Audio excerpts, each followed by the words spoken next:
வணக்கம். ஆப்பிள் டிவியின் புதுவையின் இன்றைய தலைப்பு செய்திகள்.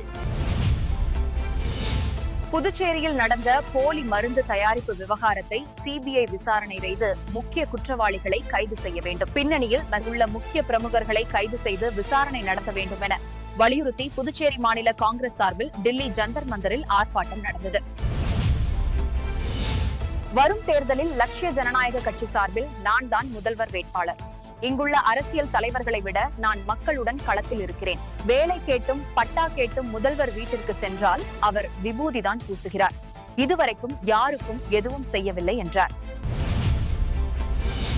மின்சார பைக் மற்றும் 3 சக்கர வாகன திட்டத்திற்கு விண்ணப்பிப்போர் ஏற்கனவே பெற்று வைத்துள்ள சாதி மற்றும் வருமான சான்றிதழை கொண்டு விண்ணப்பிக்கலாம் என ஆதி திராவிடர் மற்றும் பழங்குடியினர் நலத்துறை அறிவித்துள்ளது.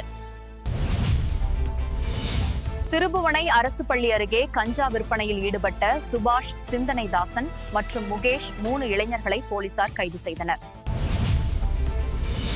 புதுச்சேரி பிராந்தியத்தில் 2,63,386 ரேஷன் கார்டுகள் உள்ளது. ஜனவரி 3ஆம் தேதி முதல் 750 மதிப்புள்ள பொங்கல் தொகுப்பு ரேஷன் கடைகள் மூலம் வழங்கப்படும். ஏற்கனவே புதுவையில் தனியார் பங்களிப்புடன் 25 எலக்ட்ரிக் பஸ்கள் இயக்கப்பட்டு வருகிறது. மேலும் புதுச்சேரியில் 75 எலக்ட்ரிக் பஸ்கள் இயக்கிக் கொள்ள மத்திய அரசு அனுமதி வழங்கியுள்ளது. ஜிப்மரில் செவிலியர் வேலை வாங்கித் தருவதாக 40 லட்சம் ரூபாய் மோசடி செய்த வழக்கில் புதுச்சேரி பல்கலை துணை பதிவாளரை ராஜ்குமார் லஞ்ச ஒழிப்பு போலீசார் தேடி வருகின்றனர். புதுச்சேரி நெல்லித்தோப்பு பகுதியில் ஜேசிஎம் மக்கள் மன்றத்தின் 16வது கிளையை லட்சிய ஜனநாயக கட்சித் தலைவர் திரு ஜோ சார்லஸ் மார்டின் ரிப்பன் வெட்டி குத்துவிளக்கேற்றி திறந்து வைத்தார். புதுச்சேரியில் உள்ள 25 தொகுதிகளில் மொத்தம் 8.51 லட்சம் வாக்காளர்கள் இருந்த நிலையில் சிறப்பு தீவிர திருத்தத்தின் மூலம் 85,000 பேர் 10.04% நீக்கப்பட்டுள்ளனர். வரைவு வாக்காளர் பட்டியலில் 7.66 லட்சம் வாக்காளர்கள் உள்ளனர்.